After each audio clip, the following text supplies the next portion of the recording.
Good afternoon, everybody. This summit was the first gathering of G7 leaders, in fact, the first gathering of pretty much any leaders in almost 2 years. And I know that the world was looking to us to reject some of the selfishness and nationalistic approaches that have marred the initial global response to the pandemic, and to channel all our diplomatic, economic, and scientific might into defeating COVID for good. And I do hope that we have lived up to some of the most optimistic of hopes and predictions. I should say I'm sorry to hear that owing to their pre-existing commitments, the England football team are not able to watch this press conference live in the way I'm sure they would like to, but I hope that following their resounding victory they will be able to catch up on the triumphs of the G7 later on. A week ago I asked my fellow leaders to help in preparing and providing the doses we need to vaccinate the whole world by the end of 2022. I'm very pleased to announce that this weekend leaders have pledged over 1 billion doses, either directly or through funding to COVAX. That includes 100 million from the UK to the world's poorest countries, which is another big step towards vaccinating the world. And that's in addition to everything scientists and governments and the pharmaceutical industry have done so far to roll out one of the largest vaccination programs in history. And here I want to mention in particular the role of the Oxford Astrozeneca vaccine, the world's most popular vaccine, developed 250 miles from where I'm standing today, by scientists who have rightly been given honours by the Queen this weekend. Today, over 500 million people are safe because of the development and production of that vaccine, funded, I may add, by the UK government. And that number is rising every day. And it's popular, of course, because it's being sold at cost to the world, and it was designed for ease of use in mind. And because of that act of generosity by AstraZeneca, who, just to reiterate, are making zero profit on the production of that vaccine, millions more vaccines have been rolled out to the poorest countries in the world. In fact, 96% of the vaccines delivered by COVAX, the COVAX vaccine distribution scheme, have been Oxford AstraZeneca. But this weekend our discussions went far beyond defeating the pandemic. We looked towards the global recovery, a great global recovery our countries have committed to lead, and we were clear that we all need to build back better in a way that delivers for all our people and for the people of the world. And that means preventing a pandemic like this from ever happening again, apart from anything else, by establishing a global pandemic radar which will spot new diseases before they get the chance to spread. It means ensuring that our future prosperity benefits all the citizens of our countries and indeed all the citizens of the world. At the G7 summit this weekend, my fellow leaders helped the Global Partnership for Education, an organisation working to make sure that every child in the world is given the chance of a proper education, reach half of its 5-year fundraising goal, including a £430 million donation from the UK. It's an international disgrace that some children in the world are denied the chance to learn and reach their full potential. And I'm very, very pleased that the G7 came together to support that cause, because educating all children, particularly girls, is one of the easiest ways to lift countries out of poverty and help them rebound from the coronavirus crisis. With just one additional year of school, a girl's future earnings can increase by 20%. I'm proud that G7 countries have agreed to get 40 million more girls into school and 20 million more reading by the end of primary school in the next 5 years, and that's the money that we have raised this week is a fantastic start. But of course, the world cannot have a prosperous future if we don't work together to tackle climate change. Later this year, the UK will host the COP26 summit, which will galvanise global action on fighting climate change and help and create a healthy planet for our children and grandchildren. G7 countries account for 20% of global carbon emissions, and we were clear this weekend that action has to start with us. Carbis Bay is one of the most beautiful places in the world, as you can see, and it was a fitting setting for the first ever net zero G7 summit. And while it's fantastic that every one of the G7 countries has pledged to wipe out our contributions to climate change, we need to make sure we're achieving that as fast as we can and helping developing countries at the same time. And what unites the countries gathered here this weekend, not just the G7, but Australia, India, South Africa, and South Korea, who have joined us, and I should say in India's case, joined us virtually, are not just our resolve to tackle climate change, but also our democratic values. It's not good enough for us just to rest on our laurels and talk about how important those values are. And this isn't about imposing our values on the rest of the world. What we as the G7 need to do is demonstrate the benefits of democracy and freedom and human rights to the rest of the world. And we can partly achieve that by the greatest feat in medical history, vaccinating the world. We can do that by working together to stop the devastation that coronavirus has produced from ever occurring again. And we can do that by showing the value of giving every girl in the world access to 12 years of quality education. And we can also do that by coming together as the G7 and helping the world's poorest countries to develop themselves in a way that is clean and green and sustainable. Before I go to the media who are just here, I want to thank finally the police, everyone who helped organise this summit, and I think all the people, not just of Carbis Bay, who certainly helped us put the carbs into Carbis Bay, but everybody involved, all the wonderful people of Cornwall for their hospitality. It's been a fantastic summit, and I know that all the other delegations will want to express their thanks as well, because they've communicated that to me. Anyway, let's go over to Beth Rigby of Sky. Prime Minister, I'm going to ask you two questions, if I may, one on Yes. COVID and one on the summit. On COVID, you gave very heavy hints of a delay yesterday when you said your objective was to give the vaccination programme the legs, the impetus, the speed it needs to beat the spread of the virus. So far, 44% of the population have had 2 doses. What percentage of the population need to be double vaccinated before we can proceed with stage 4 of unlocking, and how long do you think it will take? And on the summit, you said in a recent interview the Brexit lemon had been sucked dry, but it has left a bit of a sour taste in the mouth at this summit, hasn't it? Instead of building global alliances, you're moving further apart from allies, and you seem to have provoked a diplomatic row now too with France. Do you regret blowing up the Brexit row in some of your remarks at this summit? Well, look, first of all, Beth, on COVID, because I know a lot of people will be thinking very much about that.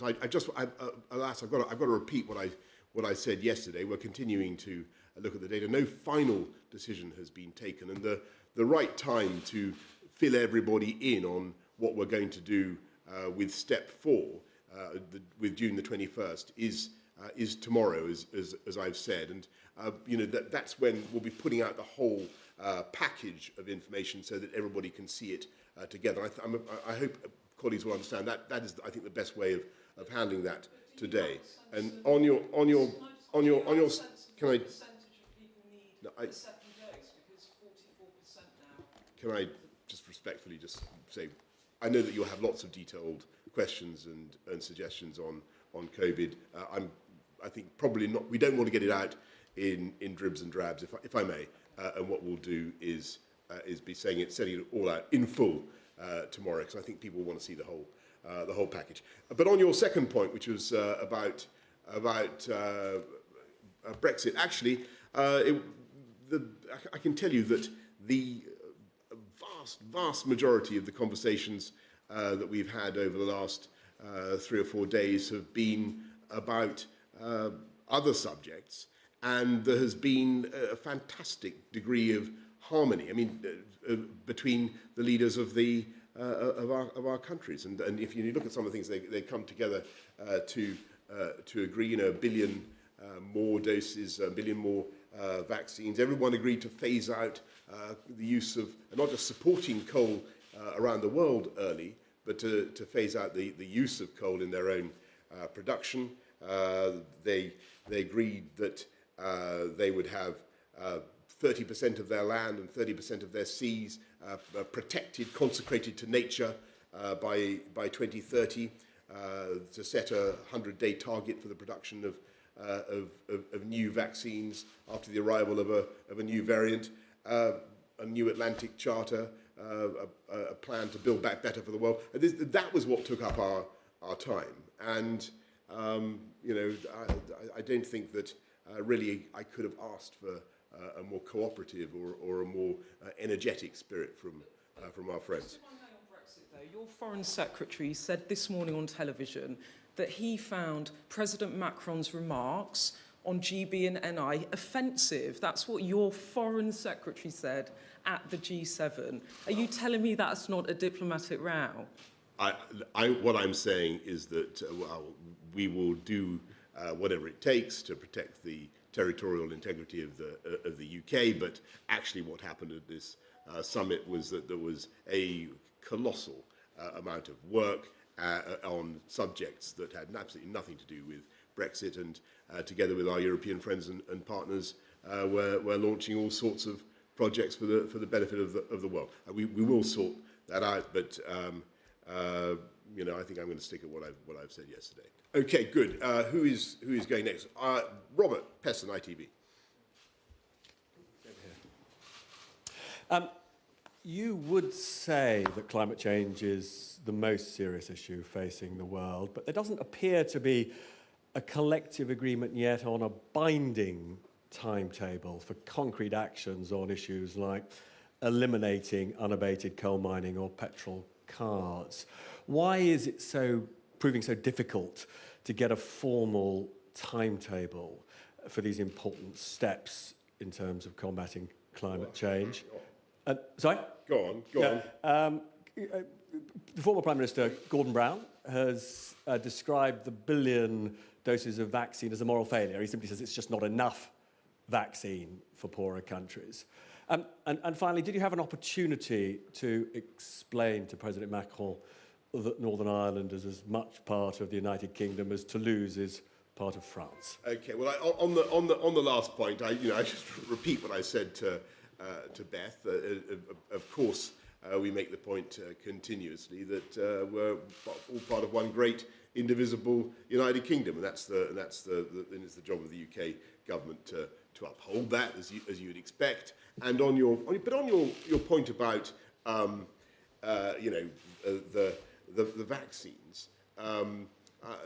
You talked about a moral failure to supply more than.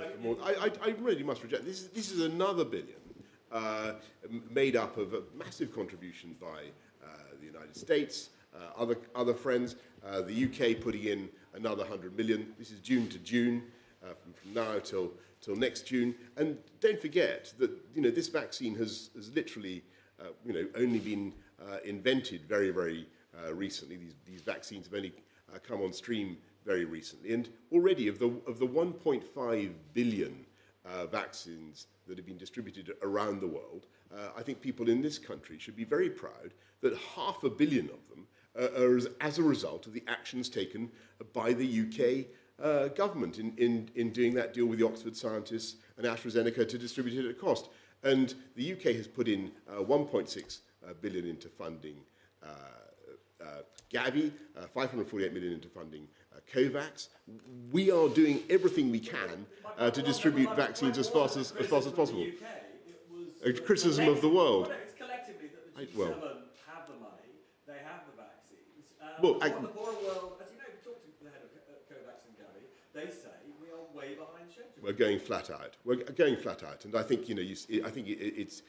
we're producing vaccines as fast as we can and distributing them as fast as we can. And clearly there is much more to do. We set a target to vaccinate the world by the end of next year, and it will be done thanks to the efforts of very largely thanks to the efforts of the countries who've come here today. Now your other question was.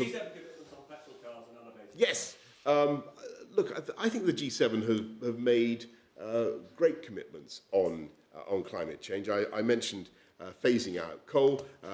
They're also agreeing to stop the support, the subsidy of coal mining around the world. Everybody here at this meeting agreed to, all the G7, I should say, agreed to net zero by 2050, plus nationally determined contributions by 2030.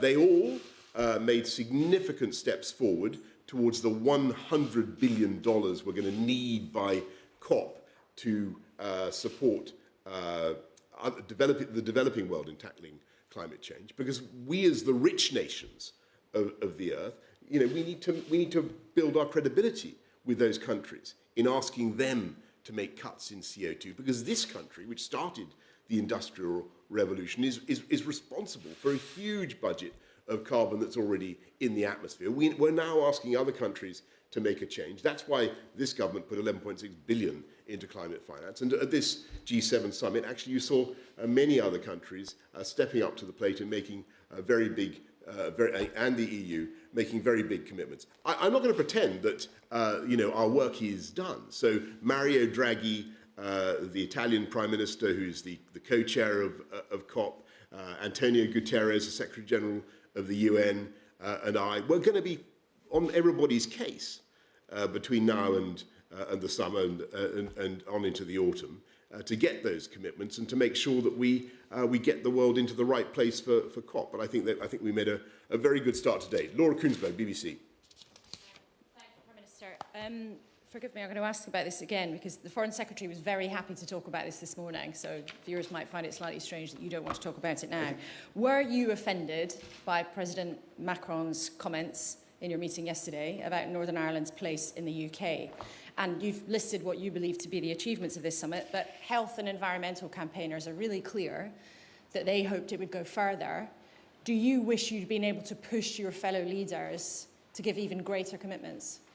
Well, thanks very much, Laura, for inviting me to answer that question for the third time. But what I will say is that I think it's the job of the government of the United Kingdom to uphold the territorial integrity of the United Kingdom. I think it was a point I made to you yesterday. And actually, that subject, as I think I said to Beth just now, occupied a vestigial, vanishingly small proportion of our deliberations. And on the general criticism of the summit that you relay from sources unknown, I mean, $2.5 billion pledged for girls' education already. That's not half bad. That's not half bad. Every country, as I said to Robert, increasing their pledges for global climate finance. I've mentioned the 30%, the 30-30 by 2030 pledge on the oceans and on land. Another billion vaccines, and so on. To say nothing of a new Atlantic Charter and a new global campaign to help countries around the world to build back better, cleaner, and greener. I think the Build Back Better for the World agenda. I think it's been, and there is much else besides. So I think it's been a highly productive few days. Harry Cole of The Sun. Thank you, Prime Minister. You said last year that pangolin scales being used in demented Chinese medicine may be the cause of COVID. Is that still your view? And what have you learnt this week from fellow world leaders about the lab leak theory? And do you agree with Dominic Raab, who said this morning he doesn't believe it? And some news from Wembley. Some of the crowd just booed the England team for taking the knee. Can we get your reaction to that, please? And in the unlikely event that Gareth Southgate was to call you up to play for England, would you personally take the knee? So first of all, on pangolins, I do think there's a problem with zoonotic diseases, and this is clearly the thing we have to focus on. And it's the practice that seems to be particularly prevalent in some parts of Asia, Southeast Asia, South Asia, of farming wild animals. That is really where the risks are. At the moment, the advice that we've had is it doesn't look as though this particular disease of zoonotic origin came from a lab. Clearly, anybody sensible would want to keep an open mind about that. But what we did agree, to come to yet another thing that we agreed at the G7, was that, as you know, we're having a new treaty on pandemic preparedness and to make sure the world works better in the future in tackling zoonotic diseases like this, and indeed all types of disease. And one of the things that we agreed to do was to strengthen the World Health Organization and to make sure that their inspectors can have powers similar to those used by the OPCW or the IAEA or other inspectors who can, weapons inspectors who can go on the scene and try to determine as independently as possible exactly what is going on, so that people can have confidence about the etiology of these diseases, the origins of these diseases. So hopefully, in the future, a lot of this obscurity will be dispelled, Harry. And you asked a couple of yes, everybody should cheer for England. Everybody should cheer for England. As for the possibility that I might be called up to play in the England team, I think I live in hope, but I think my greatest fans would concede that is not going to happen. So it is a hypothesis that I think probably one of the most implausible hypotheses yet constructed of all the hypothetical questions that I think has ever been thrown my way. Mark Landler of the New York Times. Thank you very much, Mr. Prime Minister, and thank you for including a few international reporters on your list. You described President Biden as a breath of fresh air a couple of days ago, but it's also true that you and your government worked extremely hard to cultivate his predecessor. And there are lingering feelings in Washington among Democrats and among some in the administration of suspicion about the Johnson government and a belief that you are more ideologically in tune with Donald Trump than you would be with Joe Biden. I'm wondering what, if anything, you said to the president to dispel those suspicions, what you would say to those in the U.S. That might view you, to turn a phrase, as a physical and emotional clone of Trump. And then lastly, on the specific issue of Northern Ireland, notwithstanding what you've said today about Macron and Northern Ireland, how worried are you that with a devoted Irish American in the White House who's fond of quoting Yeats in virtually every speech, that this will inevitably spill over into the US-UK relationship and cause you trouble on other issues? Well, first of all, on the whole issue of the relationship between the UK and the United States and what's happened over the last few years, let's be absolutely clear. It is the job of all prime ministers, everybody who does my job, to have close relations, a close working relationship with the President of the United States. And I think what maybe has been helpful, be useful in building the partnership with Joe Biden has been the common interest we have in tackling climate change, for instance, which we've discussed extensively.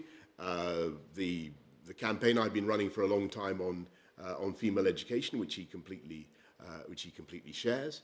But the whole idea of levelling up, which is at the core of what this government is trying to do, using infrastructure, using better skills, technology to give people access to high wage, high skills jobs around the whole country. And that's something that I know that the President's engaged in a big program that bears some resemblance to a lot of that agenda. And when it comes to building back better for the world and making sure that we build back greener together, I think that we're totally on the same page. And so it's been very, very refreshing and very interesting to listen to him. And you had some other point about Yeats.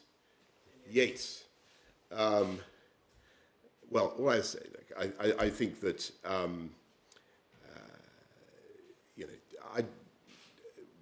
with greatest respect to all our friends around the world, this is something that I think we're going to fix. We'll fix it in a pragmatic way, but this is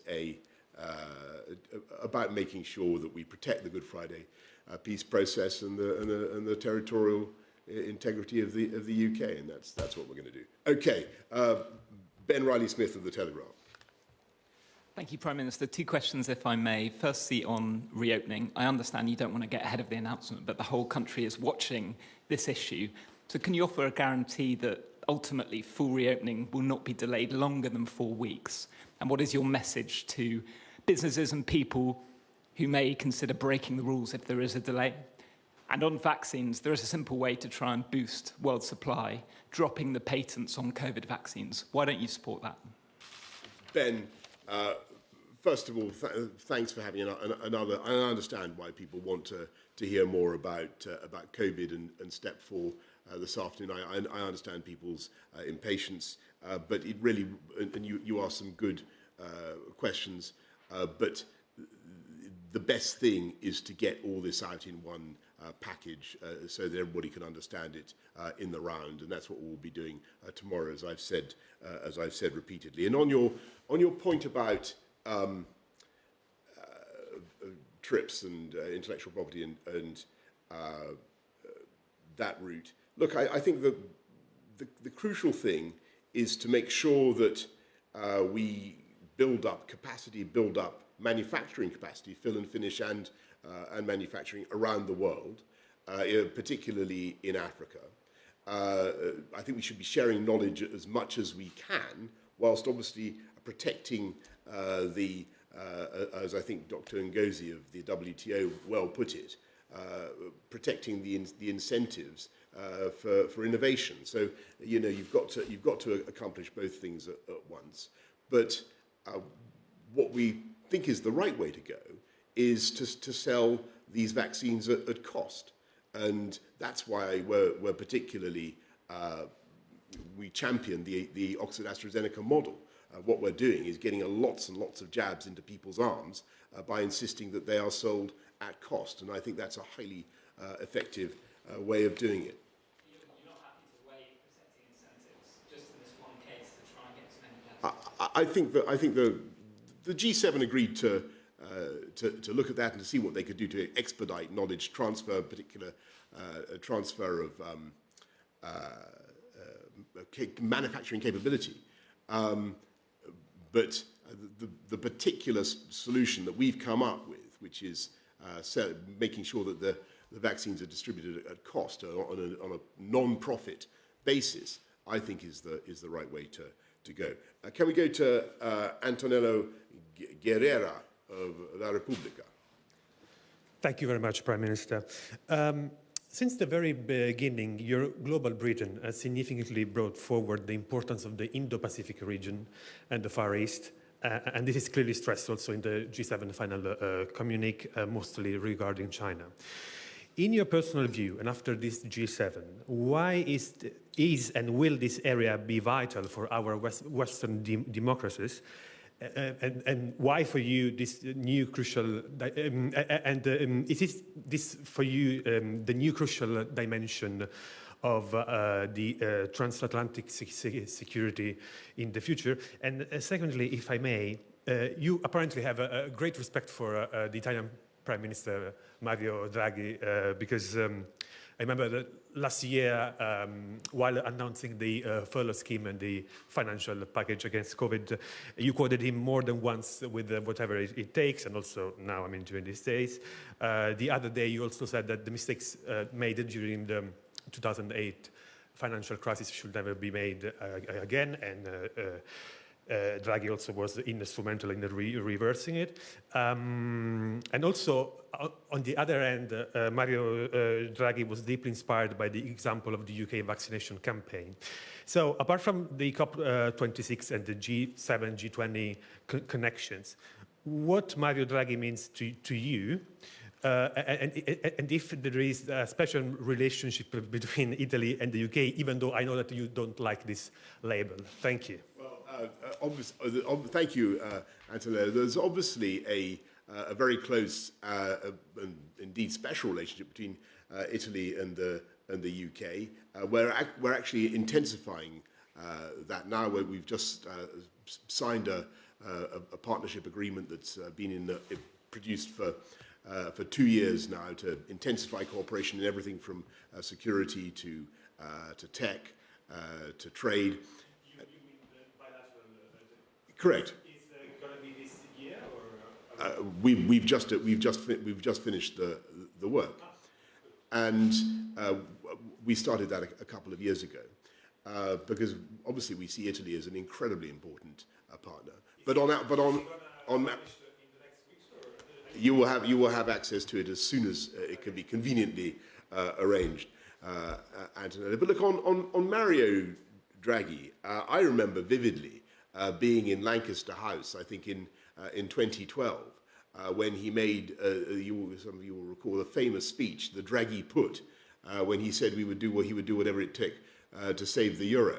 Not that I necessarily thought that was a good thing at that time, but anyway, let's draw a veil over that. But it was incredibly successful, and I think that he is a brilliant economist.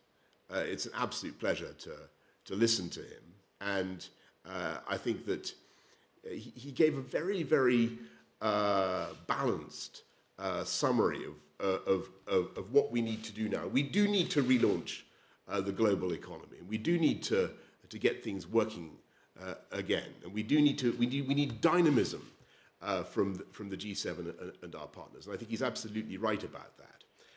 But as you rightly say, this time in this recovery, we need to make sure that it's not as unbalanced as the last one, as 2008, and he was very powerful and effective on that point as well. Finally, Heather Stewart, have you got? Oh, sorry.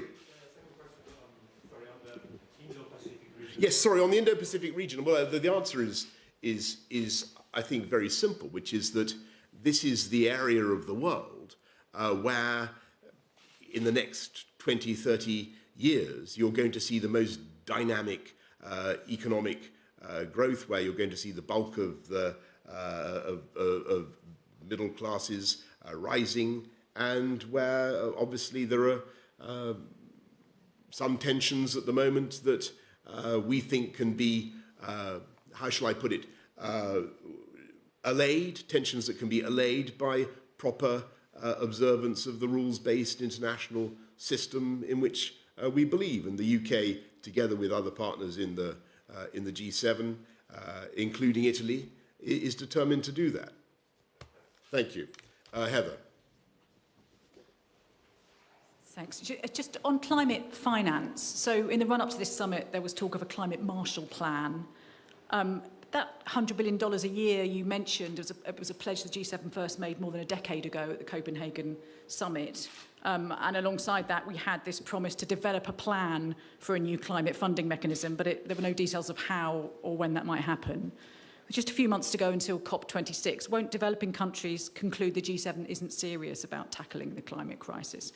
And on vaccines, we're obviously a very long way short of the 11 billion doses that Dr. Tedros of the WHO thinks we need to vaccinate 70% of the population before next year's G7 summit. I wonder whether you think the UK's aid cuts left you without the moral authority to be able to bring other countries on board this weekend. Thanks very much, Heather. Well, on the first point about the 100 billion, I'm not saying it's going to be easy. It's a lot of money still to raise, but don't forget the UK has put in 11.6 billion, as you know. We had big pledge from Canada. We've had big pledges around the table. I do think that we can get there, and I think it's vital that we do. Why should somebody in the developing world, believe that they have to make some change in their technology to cut CO2, unless when so much of the CO2 has been emitted in previous decades by us in the richer countries, and we've got to make that commitment, and that's the logic of it. And on your point about vaccines, well, I obviously reject that outright, because the UK, as I said to Robert, has given 1.6 billion to Gavi, 548 million to COVAX, and $500 million vaccines that are being distributed around the world are getting jabs. Those jabs are going into people's arms as a direct result. I think you've got to look at the results. And actually, I'll tell you something. The point you just raised with me has not been raised by anybody else with me, any other international leader, let alone the leader of a recipient country. And because they know that the UK is one of the biggest donors in the world, and they know that in spite of the global pandemic, in spite of having to spend £407 billion supporting jobs and families and livelihoods in this country, we're spending £10 billion supporting the poorest and neediest around the world. And I think people understand that, you know, we're still the second biggest aid contributor in the G7, and I think people can be very, very proud of it. Okay, look, I've exhausted your questions. I have. Thank you very much. Thank you.